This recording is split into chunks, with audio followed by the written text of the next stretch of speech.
श्री शिवाय दोस्तों। घड़ी को भूल कर भी इस दिशा में ना लगाएं। इससे फैलती है घर में नकारात्मकता। इसी के साथ हम जानेंगे दोस्तों, क्या आपको कैलेंडर कहाँ पर नहीं लगाना है, क्या गलती आपको नहीं करनी है। और साथ ही मैं आपको बताऊंगी कि अगर आपके घर में वास्तु दोष है तो कैसे आप जान सकते हैं और क्या उपाय कर सकते हैं जिससे कि वास्तु दोष दूर हो और आपके जीवन से परेशानियां खत्म हो। तो पूरी जानकारी के लिए इस वीडियो को अंत तक जरूर देखिएगा दोस्तों।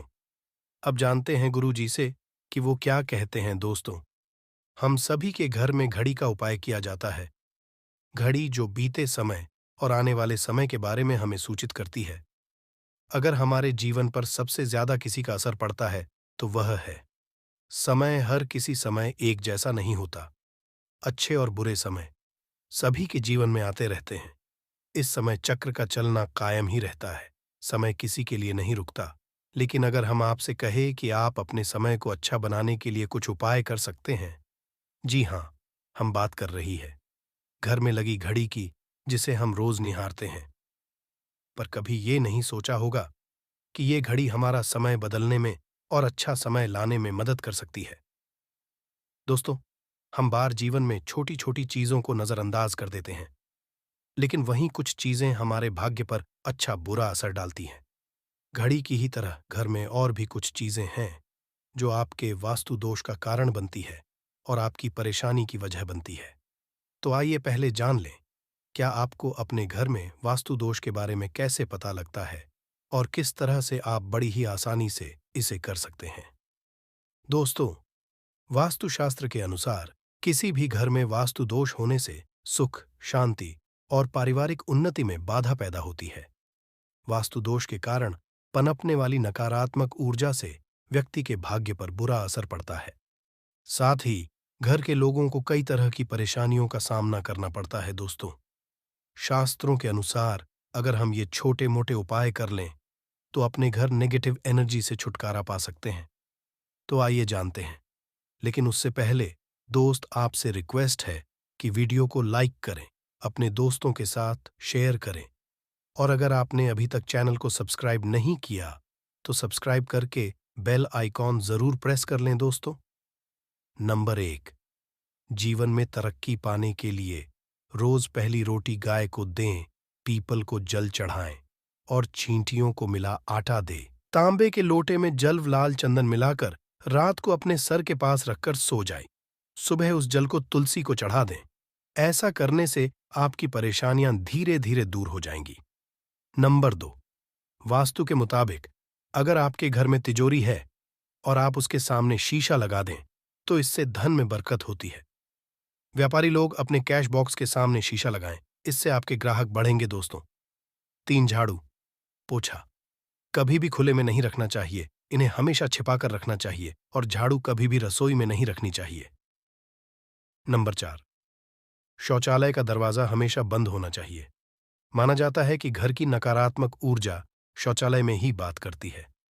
ऐसे में अगर शौचालय का दरवाजा खुला रहता है तो नकारात्मक ऊर्जा आपके घर में प्रवेश करती है। नंबर घर में सुख शांति के लिए कपूर को घी में डूबाकर सुबह शाम जलाना चाहिए।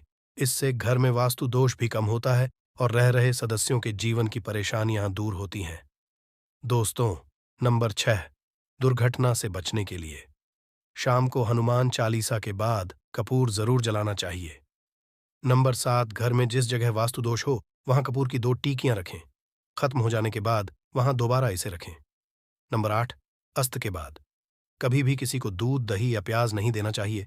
यह भाग्य में बाधक भी बन सकता है।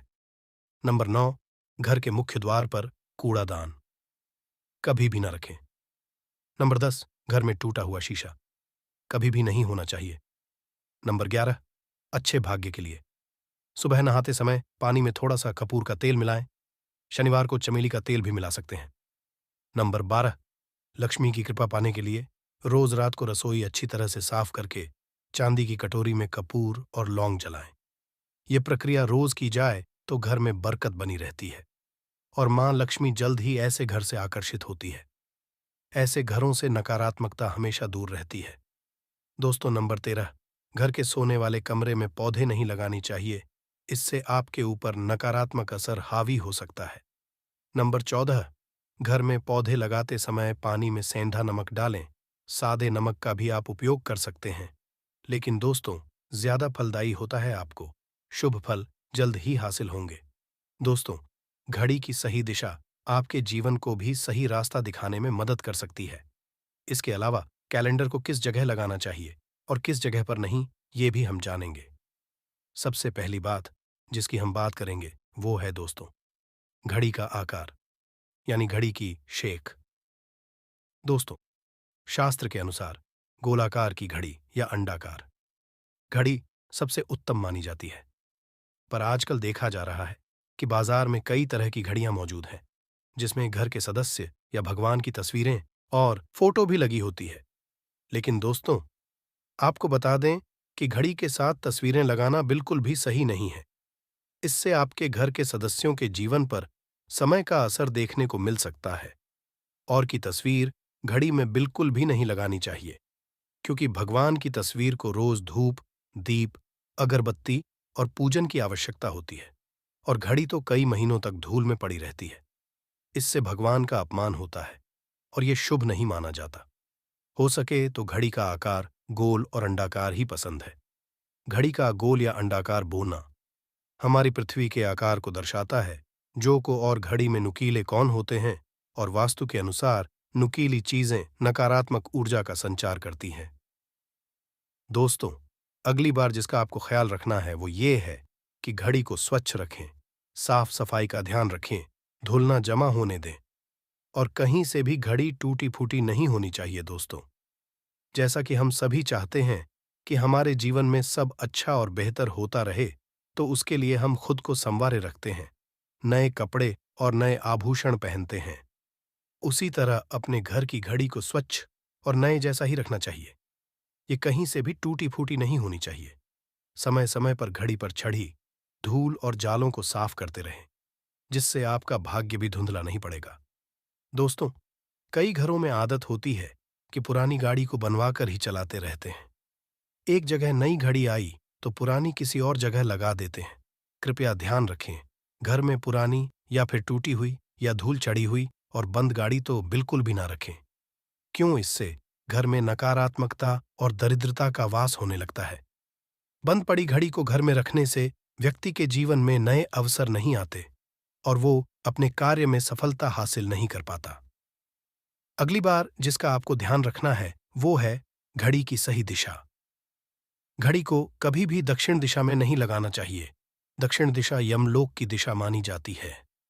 काल का अंतिम चक्र यहीं से शुरू होता है। इसीलिए वास्तुशास्त्र में इस दिशा को घड़ी के लिए अशुभ माना गया है।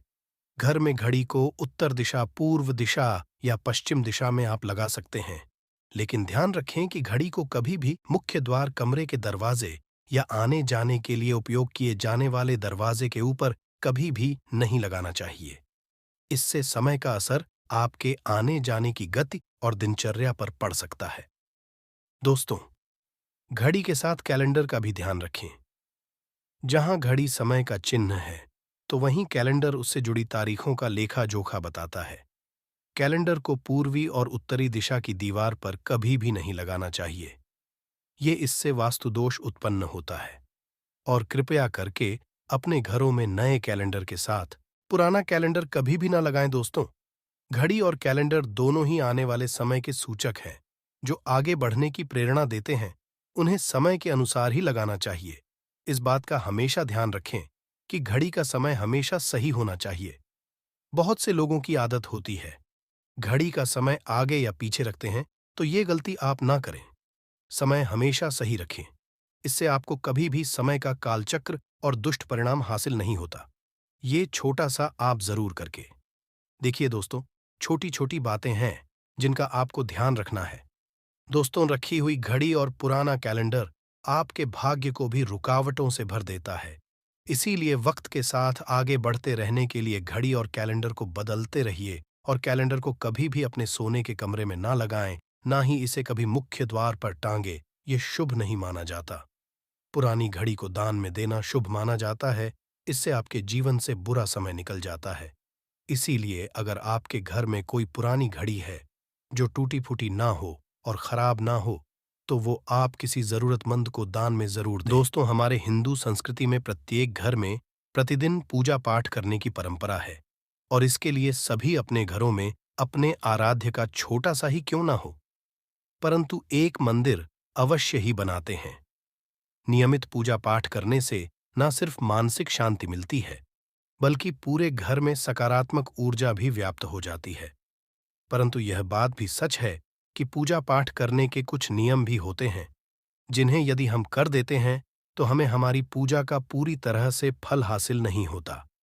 पूजा करने के नियम प्राचीन काल से ही चले आ रहे हैं, जो कि एक ठोस धरातल पर आध्यात्मिक और वैज्ञानिक दोनों ही दृष्टिकोण से ध्यान में रखकर बनाए गए हैं।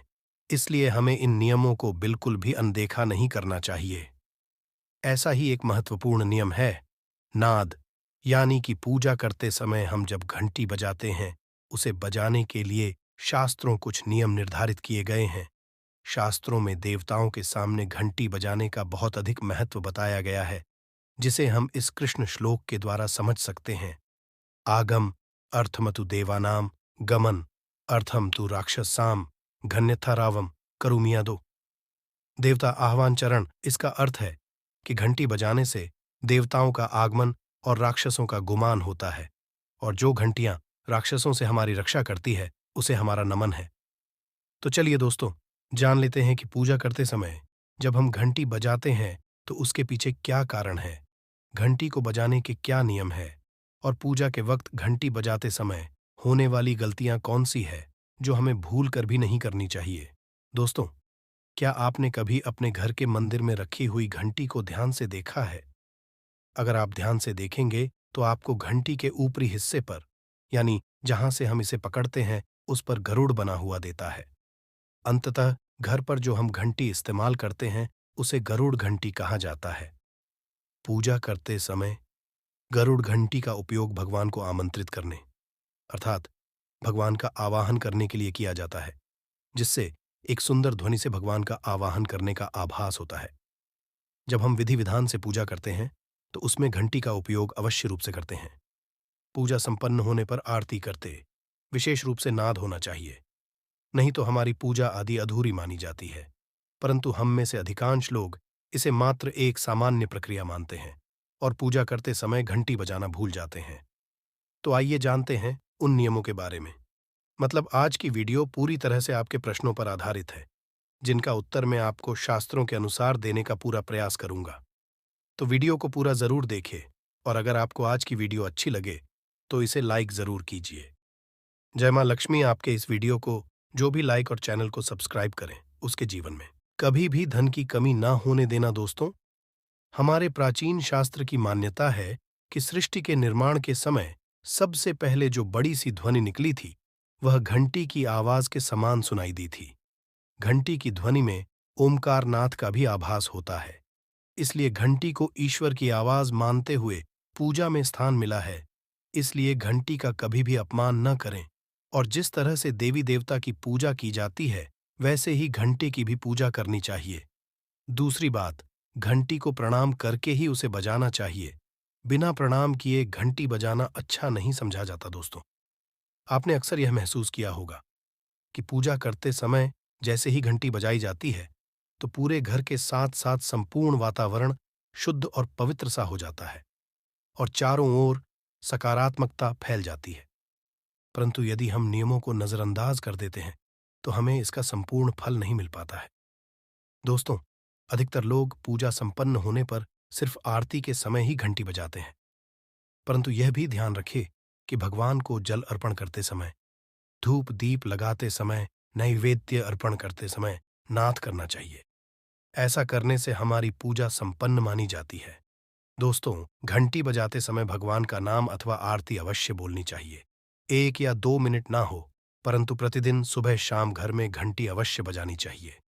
यदि आपको अपने घर में या अपने आप में नकारात्मकता महसूस हो तो आप थोड़ी देर के लिए भगवान के सामने घंटी अवश्य बजाए, सारी नकारात्मकता नष्ट हो जाएगी। दोस्तों, पूजा घर में शनि महाराज एकांत, विरह, उदासीनता और वैराग्य के देवता माने जाते हैं, जबकि गृहस्थी को चलाने के लिए राग, प्रेम एवं भौतिक चीजों की जरूरत होती है। इसलिए शनि की मूर्ति को घर में नहीं लाना चाहिए। दोस्तों, सबसे पहली बात, दीपक और धूप दान की।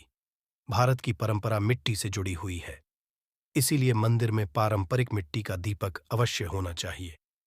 अगर आप मिट्टी का दीपक नहीं रख सकते हैं तो धातु के दीपक का उपयोग करें। अगर भगवान में आपकी आस्था ज्यादा हो तो आप उपला रखकर गुड़ और घी का धूप भी दे सकते हैं। ऐसा करने से घर में सुख शांति बनी रहती है। दूसरी चीज, घर के मंदिर में स्वास्तिक अवश्य होना चाहिए। या तो आप इसे बना लें, क्योंकि स्वस्तिक आपके घर की शक्ति, सौभाग्य, समृद्धि और शुभता का प्रतीक समझा जाता है। यही मुख्य कारण है कि कोई भी शुभ कार्य करने से पहले स्वस्तिक का चिन्ह अवश्य बनाया जाता है। तीसरी चीज है कलश। भगवान श्री कृष्ण कहते हैं, कलश सुख और समृद्धि का प्रतीक है। अपने मंदिर में रोली कुमकुम से स्वस्तिक बनाकर उस पर मंगल कलश अवश्य रखें। ऐसा करने से घर में सदैव समृद्धि बनी रहती है और की हासिली होती है। चौथी चीज, बहुत ही कम लोग जानते हैं कि शंख की उत्पत्ति समुद्र से निकले 14 रत्नों के साथ हुई थी। इसी कारण से शंख महालक्ष्मी को अत्यंत प्रिय है। शंख की ध्वनि से सकारात्मक ऊर्जा का भी संचार होता है, इसीलिए मंदिर में शंख अवश्य होना चाहिए। शंख के घर में उपस्थिति से मां लक्ष्मी भी प्रसन्न होती है और उस घर में कभी भी धन की कमी महसूस नहीं होती। पांचवी चीज, मंदिर में आपने घंटी देखी होगी, क्योंकि घंटी को शुभ समझा जाता है। इसीलिए जब जब घर के मंदिर में घंटी की आवाज होती है, वहां का वातावरण शुद्ध और पवित्र बनता है। जिस घर में पूजा के दौरान घंटी बजाई जाती है, उस घर के आसपास की सभी नकारात्मक शक्तियां दूर हो जाती हैं और साथ ही सुख समृद्धि के द्वार खुलने लगते हैं। तो ये है वे वस्तुएं जिन्हें घर के मंदिर में जरूर रखनी चाहिए। आइए अब जान लेते हैं कि घर के कौन सी चीजें कभी नहीं रखनी चाहिए। सबसे पहली चीज, गणेश जी की मूर्ति घर में। कभी भी गणेश जी की मूर्ति 3 अथवा 5 ऐसी विषम संख्या में न रखें। अपने मंदिर में गणेश जी की सिर्फ 2 मूर्तियां रखें। इसे शुभ समझा जाता है। अगर आप अपने मंगल की कामना करते हैं तो गणेश जी की मूर्ति मुख्य द्वार पर अंदर की तरफ मुख करके लगा ले। कई लोग ये गलती करते हैं कि मुख्य द्वार पर गणेश जी की मूर्ति बाहर की ओर मुख करके लगा देते हैं, जिससे उन्हें काफी नुकसान का सामना करना पड़ता है। अगर आप चाहे तो द्वार के दोनों ओर लगा दें या फिर मुख्य द्वार के अंदर की ओर लगाइए, परंतु बाहर की ओर कभी भी नहीं लगानी चाहिए। दूसरी चीज, टूटे हुए चावल। अपने मंदिर में कभी भी टूटे हुए चावल ना रखें। इसके साथ ही पुराने चढ़ाए हुए चावल अधिक समय तक ना रखें। यह नकारात्मक ऊर्जा फैलाते हैं। यह बात भी ध्यान रहे कि आप मंदिर में रखने वाले चावलों का इस्तेमाल हल्दी में भिगोकर ही करें। इससे अधिक शुभ परिणाम मिलेंगे। 3 की तस्वीरें। इसके साथ ही अगर आपके घर के मंदिर में पूर्वजों की तस्वीरें रखी हुई हैं तो उन्हें तत्काल बाहर निकाल दें। ये आपके परिवार के लिए काफी अशुभ है। धर्म ग्रंथों के अनुसार पूर्वज पूजनीय हैं, परंतु वह देवताओं के बराबर नहीं है। इसलिए अपने पूजा घर में कभी भी मृत परिजनों की तस्वीरें ना रखें। यह आपके लिए अशुभ संकेत है। इसके परिणाम भी काफी घातक हो सकते हैं और मंदिर का वातावरण भी नकारात्मक हो सकता है। इसके अलावा अगर साधु संत को मानते हैं तो उनकी तस्वीर भी घर की किसी दीवार पर लगाएं। उसे पूजा घर में भूल से भी ना रखें। ये घर के वातावरण को नकारात्मक बनाता है। इसके साथ ही महाकाली, काल भैरव की मूर्तियां भी पूजा घर में नहीं रखनी चाहिए। और हाँ दोस्तों, ध्यान रहे कि मां लक्ष्मी के खड़े स्वरूप की पूजा मत कीजिएगा, क्योंकि मां लक्ष्मी हमेशा बैठी हुई मुद्रा में होती है। इसलिए उनके बैठे हुए स्वरूप को ही पूजना सही है। चलिए दोस्तों, अब हम आपको बताते हैं उन अति महत्वपूर्ण चीजों के बारे में जो आपके पूजा घर में होनी ही चाहिए। धर्म ग्रंथों में इन चीजों को अत्यधिक पवित्र और खुशहाली के साथ साथ समृद्धि का प्रतीक समझा गया है। ये चीजें आपको खुशियों की चौखट पर खड़ा करती हैं, इसलिए ये आपके मंदिर में होनी ही चाहिए।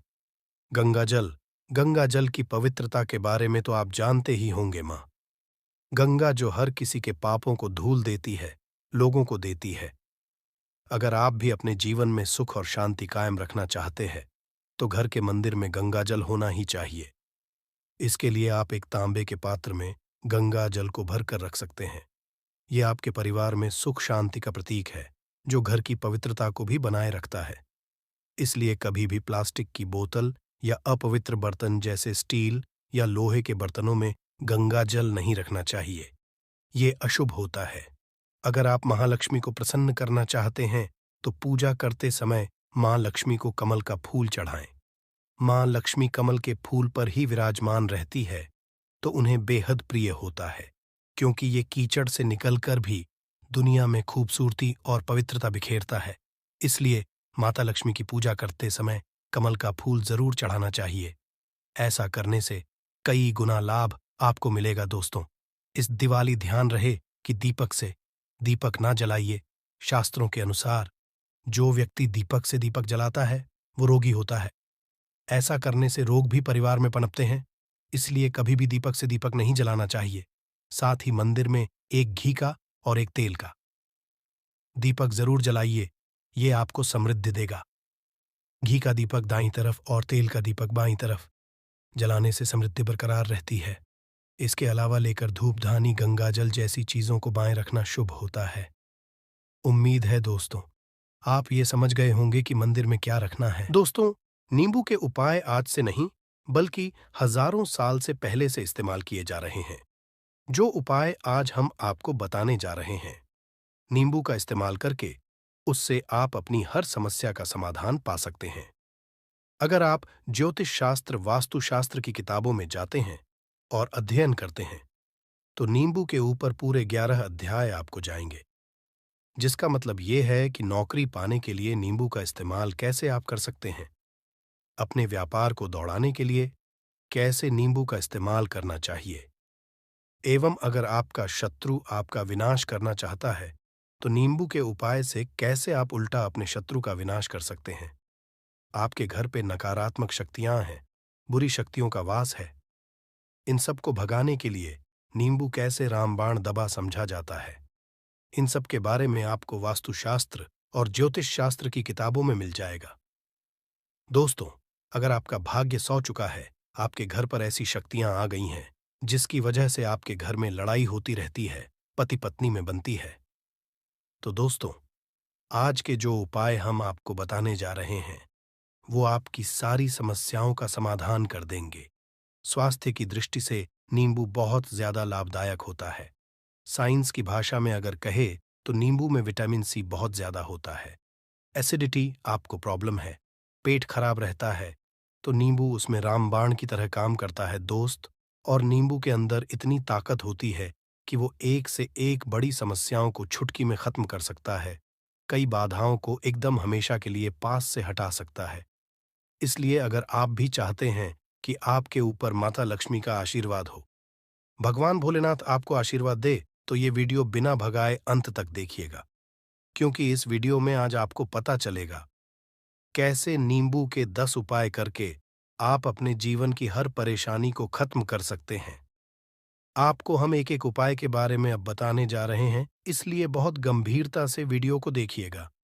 देखिए दोस्तों, कई लोग ऐसे होते हैं कि वीडियो देखते हैं, यकीन मानिए अगर आपने एक पॉइंट भी मिस कर दिया तो आप अपना ही नुकसान करेंगे, क्योंकि अधूरा ज्ञान हमेशा खतरनाक साबित ही हुआ है।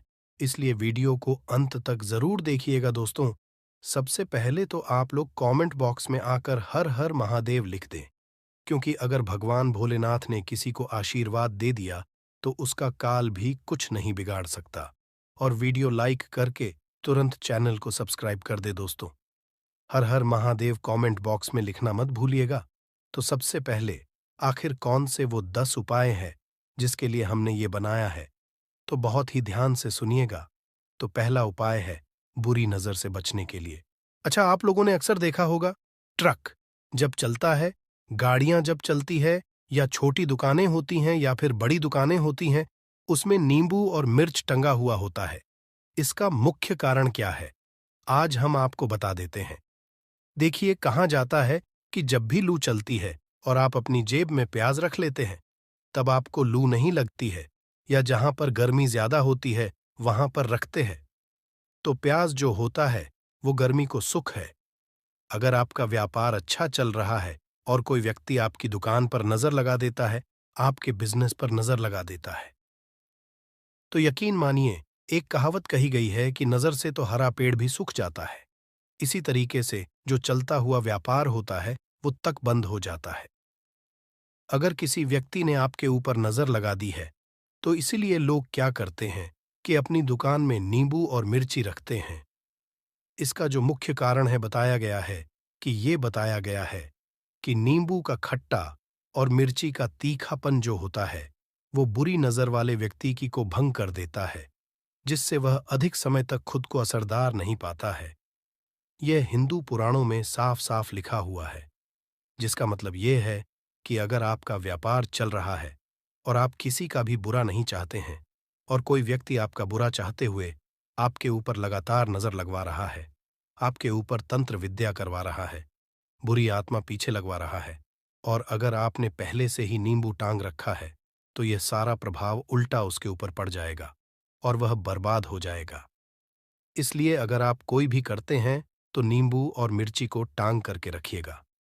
दोस्त, दूसरा इसका जो उपाय होता है वो वास्तु दोष को मिटाने के लिए होता है। वास्तु ज्ञान में अगर आप अध्ययन करते हैं तो उसमें एक चैप्टर है पूरे नींबू के ऊपर लिखा हुआ है, मतलब एक अध्याय पूरा चैप्टर लिखा हुआ है। वास्तु ज्ञान की अगर आप किताब लेकर है उसमें अध्याय नंबर 21 पे जाइए। वहां पर नींबू के बारे में साफ साफ लिखा हुआ है। जिस घर में भी नींबू का पेड़ होता है वहां पर नकारात्मक ऊर्जा कभी भी अपना सक्रियपन नहीं कर है। नींबू के आसपास का वातावरण शुद्ध रहता है। नींबू घर के वातावरण को एकदम सकारात्मक शक्तियों से भर देता है। दोस्त, तो किसी व्यक्ति के घर पर अगर नकारात्मक शक्तियों का वास हो चुका है तो यकीन मानिए उसके घर कभी भी बरकत नहीं हो सकती है। उसके घर के लोग आपस में लड़ाई करते रहेंगे, धन के सारे मार्ग बंद हो जाएंगे, घर के खर्चे बढ़ जाएंगे, कर्ज के माया जाल में वो फंसता चला जाएगा।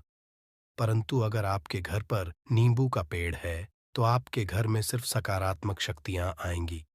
आपके घर का वातावरण बहुत अच्छा बना रहेगा। घर के आपसी लोगों में हमेशा बनती रहेगी। सरल भाषा में बता। दोस्तों, आप लोगों ने देखा होगा कई ऐसे घर होते हैं जिसमें आपस में लड़ाई होती रहती है। घर में कभी भी बरकत नहीं होती, और जिस घर की बरकत नहीं होती है वो घर कभी भी आगे नहीं बढ़ पाता है। इसके लिए सबसे बड़ा जो समझा गया है वास्तु दोष को मिटाने के लिए, वो समझा गया है नींबू के पेड़ को। मतलब अगर आपके घर में नींबू का पेड़ हो, चाहे गमले में लगा लीजिए, चाहे अपनी जमीन में लगा लीजिए, आपके घर में कभी भी नकारात्मक शक्तियों का वास नहीं होगा। और मान लीजिए अगर आपके घर पे आपको ऐसा लगता है कि किसी ने काला जादू करवा दिया है, तंत्र विद्या आपके घर पर करवा दी है और आप लोग बहुत परेशान हो गए हैं घर की लड़ाई को देख करके, तब आपको जो बताने जा रहे हैं वो सुनिएगा। पहले तो आप लोग हो सके तो नींबू का पेड़ लगा लीजिए। नींबू तो रातों रात उगता नहीं है, इसके लिए आपको थोड़ा इंतजार करना होगा। धीरे धीरे नींबू का पेड़ बढ़ना शुरू हो जाएगा। जब जब नींबू बढ़ता जाएगा आपके घर पर सकारात्मक ऊर्जा का वास हो जाएगा, यानी कि माता लक्ष्मी का वास हो जाएगा और नकारात्मक शक्ति का अंत हो जाएगा। तो इसका दूसरा उपाय ये बताया गया है कि हिंदू पुराणों के हिसाब से कि आपको अपने घर के चारों एक एक नींबू रखना है। आपको उल्टी दिशा में, मतलब सीधी दिशा में नहीं, बाएं दिशा से 7 चक्कर मारने हैं। शनिवार के दिन करना है और ये नींबू ले जाकर कि किसी भी नदी या तालाब में बहा देना है। ये 4 नींबू अगर आप नदी और तालाब में बहा दिए, आपके घर में जो भी गलत प्रभाव था, बुरी नजर थी, तंत्र विद्या किसी ने करवा रखी थी, बुरी आत्मा थी, नकारात्मक शक्तियों का वास था, वो सब कुछ खत्म हो जाएगा। उन्हीं नींबू के साथ वो चला जाएगा। वो नींबू अपने आप इतनी ताकत रखते हैं कि वो अपने आप में उन नकारात्मक शक्तियों को रख लेते हैं और अपने साथ में बहा ले जाते हैं। इसलिए कोशिश कीजिए तालाब या बहती नदी में ही बहाइएगा। दोस्तों, नींबू का तीसरा उपाय जो है वो सफलता के लिए समझा गया है। मतलब आप लोग अगर नौकरी की तैयारी कर रहे हैं या नौकरी कर रहे हैं, आपको प्रमोशन नहीं मिल रहा है, आप लोग कर्ज के मायाजाल में फंसे हुए हैं, तो अब आपको एक एक चीज करके हम बहुत आराम से समझाने जा रहे हैं, तो बहुत ध्यान से सुनिएगा। परंतु अभी तक आपने वीडियो को लाइक नहीं किया है तो वीडियो को तुरंत लाइक कर दीजिएगा। देखिए, अगर आप बहुत मेहनत करते हैं, आपको आपको मेहनत का परिणाम, आपको फल नहीं मिल रहा है और आप थक चुके हैं, आप नौकरी की तैयारी कर रहे हैं, परंतु आपको नौकरी नहीं मिल पा रही है।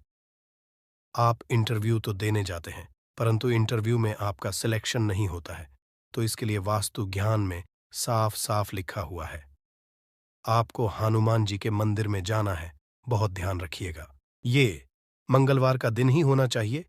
जब आप लोग जाएं हनुमान जी के मंदिर में, 1 नींबू और 4 लोग हनुमान जी के में जब प्रवेश आप करें, तो मैं 4 लौंग को गाड़ दें और वहां पर बैठ जाए, पालती मार के आराम से बैठ जाए और हनुमान चालीसा का पाठ करें।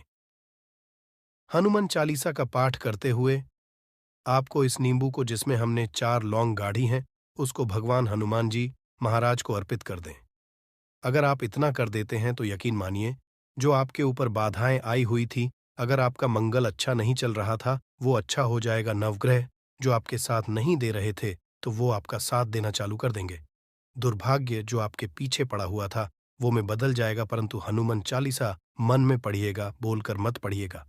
अगर आप लोग हनुमान जी महाराज के सामने जाकर इतना उपाय कर देते हैं, तो यकीन मानिए, आपके जीवन में अगर आप कंपटीशन की तैयारी कर रहे हैं, तो आपको नौकरी मिल सकती है। नौकरी कर रहे हो तो प्रमोशन मिल सकता है और हर तरीके की सफलता मिल सकती है, जिसके लिए आप लोग तरस रहे थे। दोस्त बात करते हैं चौथे उपाय की। अगर आपके घर में कोई छोटा बच्चा है या बड़ा बुजुर्ग है, या आप मान लीजिए और आपको नजर लग है, तो आपको क्या करना चाहिए? इसमें नींबू का बहुत ही उपयोग समझा गया है। अगर आपके घर पे कोई छोटा बच्चा है, आप हैं, या आपके घर में कोई बड़ा बुजुर्ग है और ऐसा लगता है आपको कि किसी ने नजर लगा दी है, जिससे आपकी तबीयत खराब रहती है, ऐसे में 1 नींबू लीजिए और सर के ऊपर से 7 बार घुमाइए। सिर्फ 1 नींबू लेना है और ऐसे चाकू का इस्तेमाल कीजिए जिसका कभी उपाय ना हुआ हो। उस चाकू से उस नींबू को 2 भागों में काट दीजिए और इसको ले जाकर के घर के बाहर, घर से कहीं भी दूर में जमीन में गाड़ दीजिए। सिर्फ इतना कर दीजिए। जो भी आपके ऊपर नजर लगे